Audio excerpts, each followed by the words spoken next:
Good morning, everyone. Thanks for being a little bit early to our webinar. We'll get started here momentarily.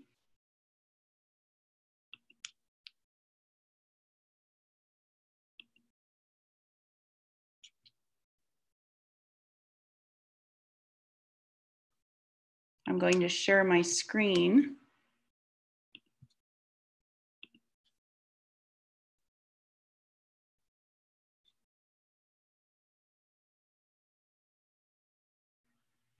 For those of you that are on, could you just verify for me that you can see my screen now? You should be seeing a slide and you should hopefully hear my voice as well. There's a chat box located. If you hover down to the bottom of your screen, you'll be able to see that. There's a bubble you can type in. Thank you, Andrew. Thank you, Mario and Sean. Hello, everyone. Let me know where you're tuning in from, too. Hi, everyone. We have just 3 minutes to go. Peterborough, Ontario, Burlington, Ontario. Hello, everyone. New Brunswick. Thanks for joining us this morning.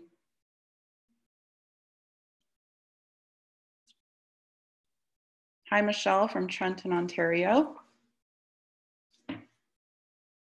Thanks, everyone, for saying hello this morning. And again, for those of you just joining us, there we go. We've got some from the US, Pewaukee, Wisconsin. Hi, Sarah. Those of you just joining us, please verify, if you don't mind, in the chat box so you can see the screen and you can hear me okay. The last couple of times we've had some issues with black screens showing instead of slides. Thank you, Dave. I appreciate that. All right. Good morning, Matthew.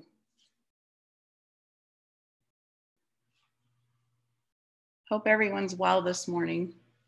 2 minutes to go. Hi, Jim Lee.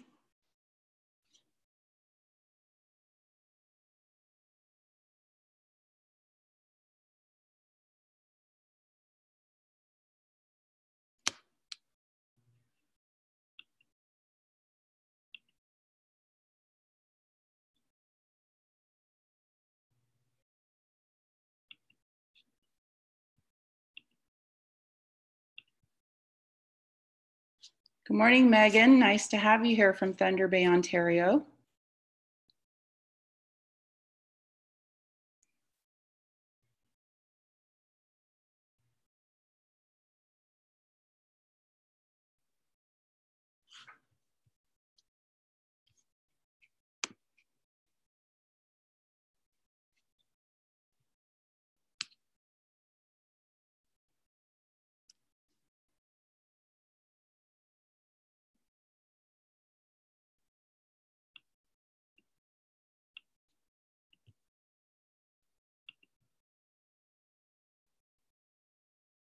Okay, everyone, welcome to our webinar. It is 10 a.m. on the Eastern time zone and 9 a.m. Central time zone.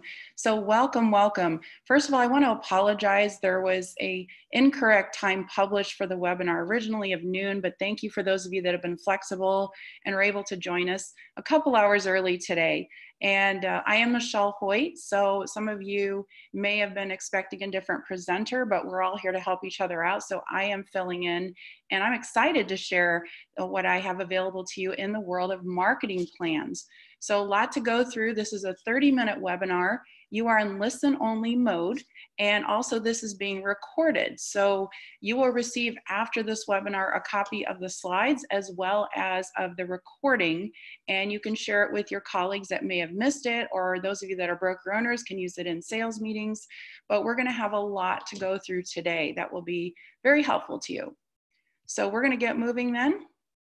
So let's get into this. So in case you did not know this, we've been doing these Learn to Earn online webinars since the middle of July. So we will be wrapping these up in the middle of November. And today we're going to talk all about marketing plans. We have 2 more sessions, live sessions coming up. Starting next week, we've got social media for real estate. And then we're going to have our final session on one of the hottest topics in real estate, and that's video. why you should be doing it, how you should be doing it. So I am really looking forward to sharing some really good content with you through that session. So any of you that have not signed up for those sessions, please check out the region blogs. In the US, it's soulsignblog.com. In Canada, you will see the link right here, which is blog.bestagent.ca. The webinar recordings have been posted on RE/MAX University. We also have them uploaded to YouTube, unlisted. So if you can't find them, please feel free to reach out to one of your trainers in your region or to myself, and we can get those to you. Okay, so throughout this webinar, we're going to be talking about why to have a marketing plan. We're also going to say what exactly a marketing plan is. One of the biggest reasons is that you have to have 100% control over promoting your own business. So just for fun, I looked up the definition of an entrepreneur. One of the definitions is a person who organizes and operates a business or businesses, taking on greater than normal financial risks in order to do so. Now, there are several definitions I found, but there's kind of a running theme, and every one of them I found was the word risk, which I know can sound a bit scary at times, but obviously on a regular basis, you're risking more than just financial, of course. It's about your time, your resources, oftentimes a little bit of your own well-being, maybe sanity to do what you do, right? So the key is, though, the reason you want to have a marketing plan is because you are driving the ship. And how this works is, so first of all, how many of you know what your number is on this? This may be something brand new you've never seen before, never really thought about. But if you don't know what it is, it's vital that you have a structured business and marketing plan in place. So what is the minimum threshold? What is that magic number that your business needs to profit? In other words, what's it going to take to keep the lights on and the doors open for business, just like you're a storefront? So we're going to explore how to get to this point. So to determine what this dollar amount is just for you, you have to know what your marketing efforts are. You have to know what they're costing you, and most importantly, what you're getting in return. As you all know, a lot of you know what a business plan is. So you might be wondering, what exactly is a marketing plan? Don't I have that in my business plan? Well, parts of it you do, but what you're thinking, why do I have to do it? In the next 30 minutes, we're going to cover ways to build one in a more simple and step-by-step approach, and some of the very basics that should be in your first drafts when you do this. For a lot of you, this may be the first time you've ever heard of this concept, or maybe you knew about it subconsciously from earlier in your career, but maybe you just didn't have the time to put concentrated focus on it. So let's take time to talk about the structure of a marketing plan. Goals, items, timelines. For some of you, you may feel that what you're doing is working, and that's great. You're meeting your income and production goals, but if you are actually asked to write out all that you're putting into promoting yourself and your business, could you actually do it? Are you challenging yourself to take a systematic approach to marketing, or maybe you're just going through the motions and you don't realize it? So let's clarify what in particular we mean by a marketing plan. What it is not is a day-by-day try and see approach. It's not. What it is an outline, a schedule, and an itemization of how you are keeping your business surviving and thriving. It's about creating a guide for yourself to refer back to throughout the year that's going to help you stay on track, and more importantly, help you make adjustments as needed. So a marketing plan should have some minimum requirements. Have some clear and concise goals to aim for, and of course, a way to measure that progress. What is the typical buyer you've been working with? Of course, what's the typical seller you've been working with? Where is your business originating from, and where are they moving to? And are you fully aware of what other real estate companies have a presence in your primary target areas? And of course, when putting all this together, what this means is, what will you use, and what means and what methods to retain current clients and to get new ones? Is it social media? Is it signs? What is it? Direct mail? And of course, have a budget for all of it. Have you ever heard of SMART goal planning? Now, it's an acronym for actually achieving them. You can't get anywhere until you know exactly what it is. Is it a specific income number or a year-over-year percentage increase from last year? What is it for you? Call out the numbers such as This year, I want to make 20% more than last year, and then list out what that number would actually be. So don't be vague. You owe it to yourself to put that specific number out there. Aim for it. So have a way to track it. It's a spreadsheet, it's a checklist, it's a progress report. You got to be able to measure that. Make sure it's something that you have the capability of reaching and not too far out of your area of expertise, and then own it. And of course, don't set unrealistic goals for yourself. It's okay to have what are called stretch goals and push yourself, but not to the point where it's impossible. For instance, don't state that you want to make 100,000 by the end of this year when you're really only on pace to make 80,000 and it's almost the end of October. So based on your current book of business, do the math, admit to yourself what is possible, and of course, what is impossible. And deadlines are the best. They're going to be your comfort and your guide as they give you a specific time frame that you can really stay focused on. So let's dive into each area of a marketing plan. To have just one specific objective in marketing would be a little too narrow focused. So it's okay to have multiple goals in mind. Start with which of these areas you've done well, and then identify new potential business opportunities. Maybe what you really need to do is to stand out from the competition or increase the number of reviews that you have. Or perhaps you'd like to enter the luxury listing world. Whatever it is for you, this is where you need to list these out.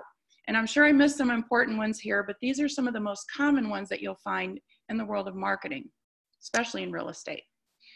So what you want to do is now take a look at your sellers. Who have you been working with? Really important to know not only where they're coming from, but to kind of get a snapshot of who they are. You can of course list out what your average list and sell price is. That's going to be a good gauge for you. You also want to make sure that are these people that are coming locally that are maybe buying their first home, or they are, listing their first home? Are they local and they're looking to move up? Or, maybe they're moving out of the area. So you kind of want to identify trends. That's really important in marketing. And then of course, where are all the listings located? The last couple of webinars that personally I did mention how to use Google Maps to figure that out. Upload the addresses of your past listings into a Google map, and it will help drop pins and show you where all your listings have been located. And then of course, what is the trend when it comes to the type of homes that you're listing? Are you doing really well in the condo market but would like to break into single family, vice versa? So these are all really key things. Now I want to show this stat now in the US every year. So for those of you in Canada, this report may be very telling as well for you, because what happens is in November every year, the National Association of Realtors does a survey to as many buyers and sellers they can send out to, and including for sale by owners, on information that they want to know. And it's a big long report that actually tells them things that are important, such as what are sellers looking for in a real estate agent? And you'll see momentarily what are buyers looking for. So this is really important. So like for instance, if you figured out who you've been working with as a seller, then you want to identify new opportunities.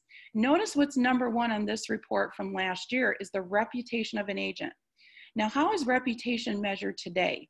It's online reviews. If you go to let's say you go to your portals where you normally have reviews, whether it's Google, Facebook, or some other place, and you see you don't have any, or it's been a while, and you see something like this that says, sellers are looking to work with someone reputable. Maybe it's time to step up those reviews. Maybe it's time to ask anyone that's closed with you or bought with you in the last 6 months and get those reviews up and front and center. So this is a way to take existing information that you have and to really use it to your advantage in your marketing plan. So let's talk about buyers. Very similar to the seller approach. Who is it that you're working with or have been working with that are actually buying homes? This is where, again, you want to look to see where they're coming from, or if maybe they're transferring in. So maybe there's a trend where there's job growth in a certain part of your area. And of course, where they're located. And then of course, what's important with buyers is how long did they search? And that's something that's important for you to know. And then of course, what was the average time frame from the moment that you made contact with them to the time they went to the closing table? Another stat that's in the National Association of Realtors Home Buy and Seller Report is this: what do buyers want from real estate agents? Notice the three biggest pieces of this circle all have to do with you. So this notion out there that technology is replacing us does not exist, at least according to this. And of course, I'm a little biased, but notice these three circles, these three pieces right here. They need help finding the right home. They have the internet at their access, but you know what? They still need a professional to guide them through, hold their hand, show them the properties. That's what they need you for. They also need help, as you can see, with negotiating.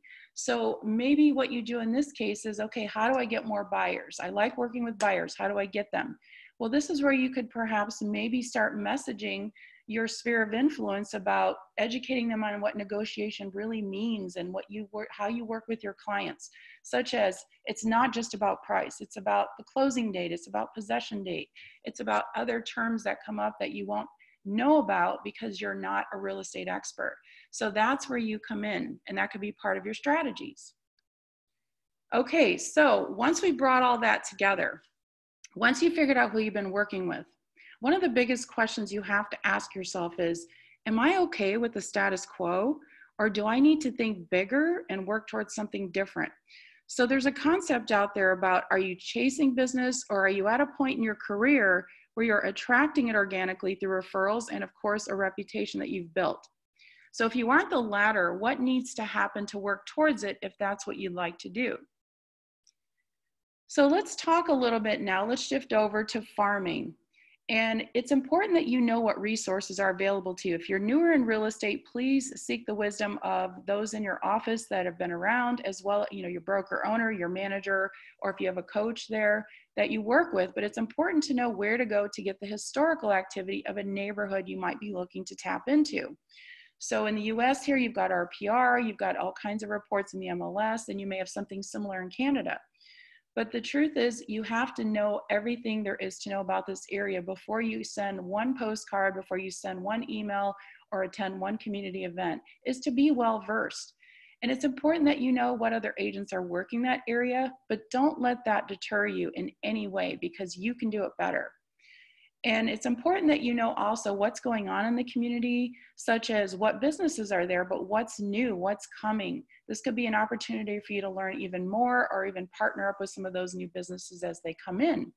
So these are all key things when it comes to reaching out to a new area once you figured out where you've been and you want to know now where you're going to go. So know everything you can when it comes to competition about maybe at least your top 3 to 5 competitors. List out what they're doing, or even set up a comparison document to see how you match up. What are they doing well that you could emulate and maybe even do better? Are you subscribed anonymously to their newsletters or follow them on their social media? What do people that you know in the community say about your competitors? Because everyone has an opinion, right? In other words, what is the reputation of your competitors in the eyes of just a general person in your community? The more you study them, the better prepared you're going to be when someone asks you, hey, why should I go with you versus brand X? So knowing where resources are and having the ability to illustrate how you stack up against the competition is really very key, especially when it comes to listing presentations. But in your marketing plan, you should include accompanying documents like these. So the RE/MAX versus the industry comes out every year, available to both US and Canada. And you can find these on your region blogs. You can find these on the US and Canadian Launchpad under resources. So these are really good documents for you to have, and again, to study and to know. Now, smaller independent companies will not be reflected here. However, check with your broker owner. There may be resources available locally there to get that. But this will be a really good gauge showing the top competitors around you and really help you be better prepared when those situations come up. So also, as I mentioned the blog a couple of times, this is, if you notice, you're going to get a copy of these slides. So these are live links to the region blog in both the US on the left side and Canada on the right side. And you'll be able to go directly to the marketing resources that are available to you that you may not have known existed, or maybe you did, you just haven't had time to go there. But these links will take you directly to those resources to know exactly what's there. So there are things like listing presentations, there are things like market share reports, and we dominate in the majority of our markets in both the US and Canada. So that is definitely something you should brag about, is with any potential clients or when it comes to your marketing plan, and knowing that and being proud of that. Okay, so other things to ask yourself and to present to your own business on your behalf is, why RE/MAX? Do you really know how to illustrate that point? If someone asks you, why should I go with RE/MAX? Or what's so great about RE/MAX? So do you know where to get resources for that? In Launchpad, go to the App Store and then go to resources and search. There's lots and lots of content there, as I mentioned. Not only is it on the blog, sometimes the blog will direct you back to Launchpad, but know that these are the type of snapshots and reports that are available to you. Well, you can prove to someone how we are the most productive real estate agents in the business and in the world. And all the numbers are here. There's a campaign out there. We've done this a million times. So you have what you need, just know where to find it. And more importantly, or actually just as important on why RE/MAX, is why you. Why should someone work with you? So in Design Center, there are items for personal promotion. So all you have to do is go to Design Center and you go in the search bar and type in the words personal promotion. So this can help you get better and more well-versed on talking about what you are as a unique value proposition and what you have to offer. You can also access this in Launchpad, but this is where you can put your photo, you can put your story or your bio. There's social media posts in there, so really take advantage of that. Now, when it comes to your unique value prop, there's always, when it comes to business planning, when it comes to marketing planning, now that you're learning about it, so it's always important to take a couple different approaches to this. A mission statement, I know for some of you, you're probably thinking that's really dated. We don't do mission statements anymore.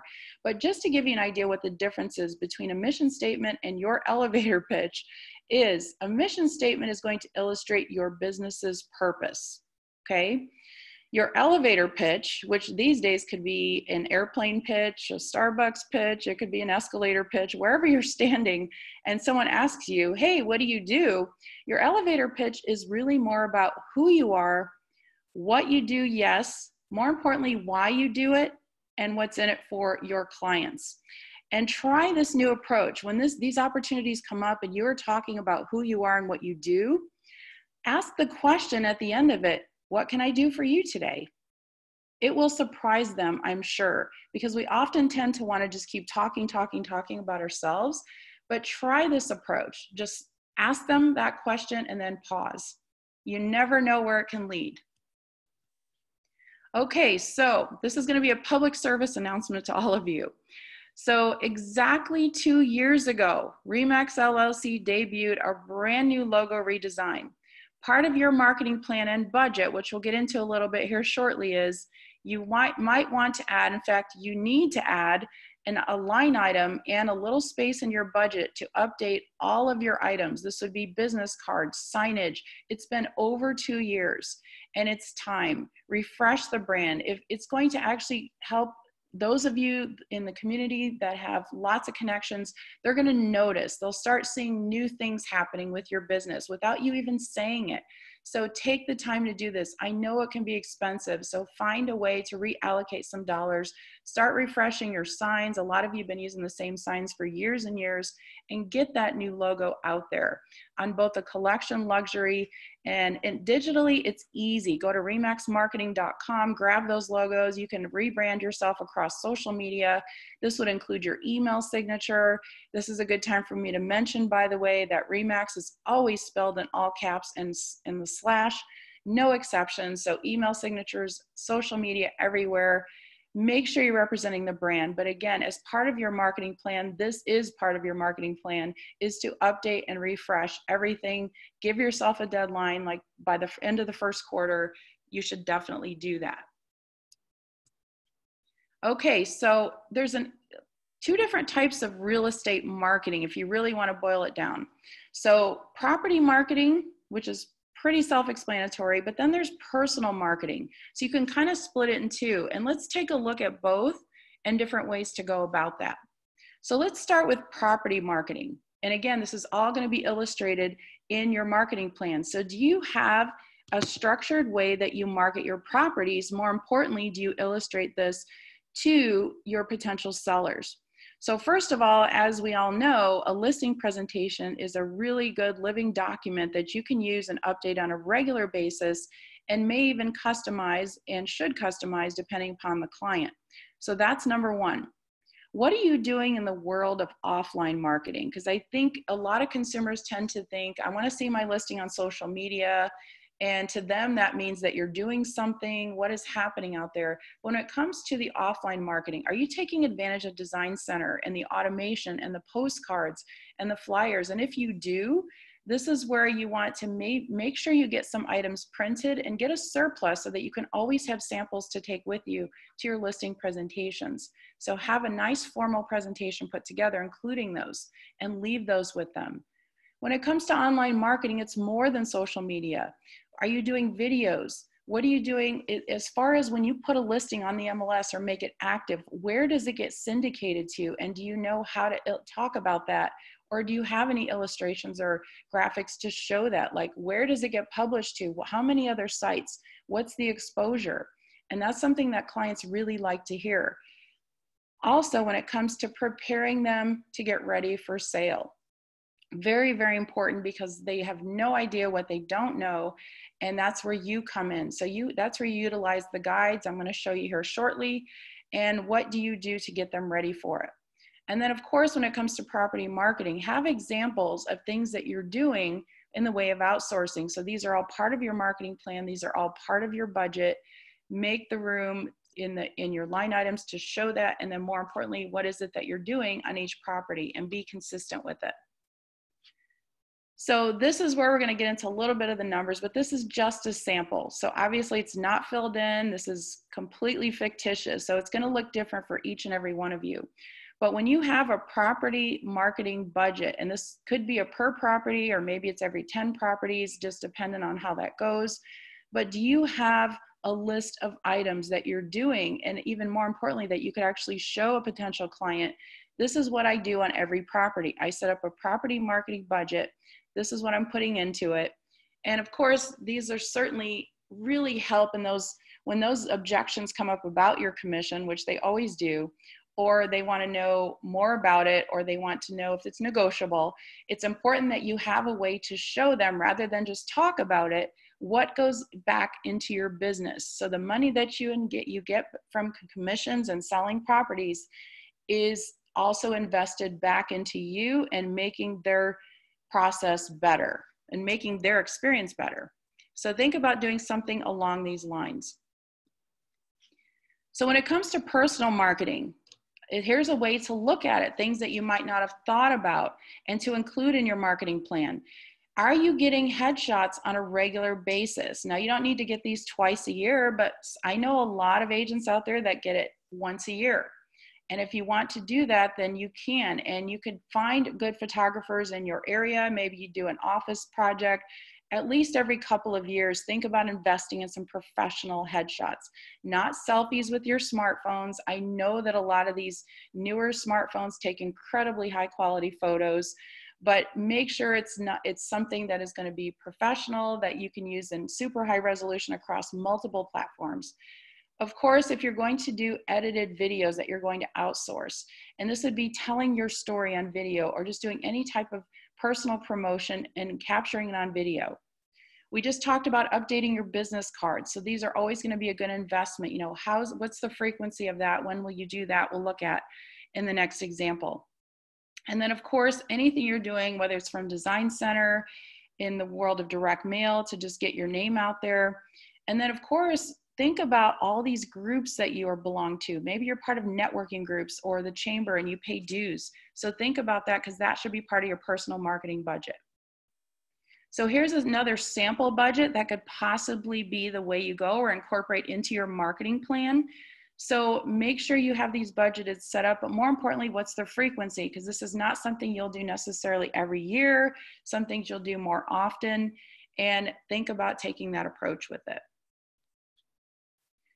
So the concept of tracking your calls, text, emails, and appointments may seem like a lot of work, but it's also a scientific and measurable way to know What formulas are converting leads into business? So here's an example. It's really important that you track your lead conversion and know your cost per lead, because this is what brings marketing all together.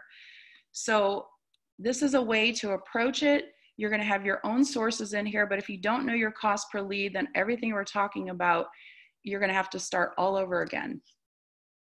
So a marketing plan, let's wrap this up. What does a marketing plan actually look like? Well, we actually have, and I'm actually going to send you after this, a marketing plan worksheet just to help you start putting your thoughts on paper. These are some items these are the main categories that will be contained in this marketing plan worksheet. And notice there's an active link at the bottom. When you get these slides, you'll be able to click and go straight to it, but I will also include it in the follow-up email. So again, you've got to start writing things down to really get organized. There's a concept you've all heard: stop, start, and continue. You have to know what's not working and stop it immediately. You also have to know what it is that's happening out there that you know could be good for you. You want to start doing it immediately. And of course, you're also going to have your tried and true methods that are going to be working for you, generating consistent income, and you don't want to change those. You want to leave them as is. So here it is. I saved it for the end. It might be a little scary or daunting to some of you. And this is what an actual sample marketing plan template could look like. There's many of them out there, which I'll show you in the next slide. You'll see some resources. But this is the type of information and content that you should have in a marketing plan when you want to get really specific with it. Maybe you need your accountant to help you with this, whatever it is, or someone that's good at numbers and stats. But this is a way for you to have a clear, concise, and solid in writing plan. So every one of you will find a system that works for you. Here's some marketing plan resources. So these are actually live links as well. So I was pleasantly surprised at what I found out there in just searching for real estate marketing plan templates. These all exist out there. And again, you're all going to find your very own that's going to work for you, or maybe you already have one and you want to share with your colleagues. So what are some takeaways from this? Just remember, you are the entrepreneur. This is your business, and you are going to be the best person to promote it and to advertise it. Let's think about taking the SMART objective. So always have an objective when it comes to marketing, but be realistic about it. Don't set yourself up for stress, for failure, for anything like that. Just take that approach to it. Know who it is that you've been working with. Are you okay with that? Do you want more? How do you get more? And really focus on that. And of course, do your research. The number one thing when it comes to marketing is to know what makes you different, and of course, how you talk about that on a daily basis. So thank you very much for joining me for our Learn to Earn Online series on marketing plans. Next week, please, the presenter will be John, so please join us again, and he's going to be talking about social media for real estate. Thank you, RE/MAX INTEGRA US and Canada, for joining me today. I had a great time hosting you, and I hope that everyone is having a great fall in RE/MAX world. Thank you, and we'll see you soon.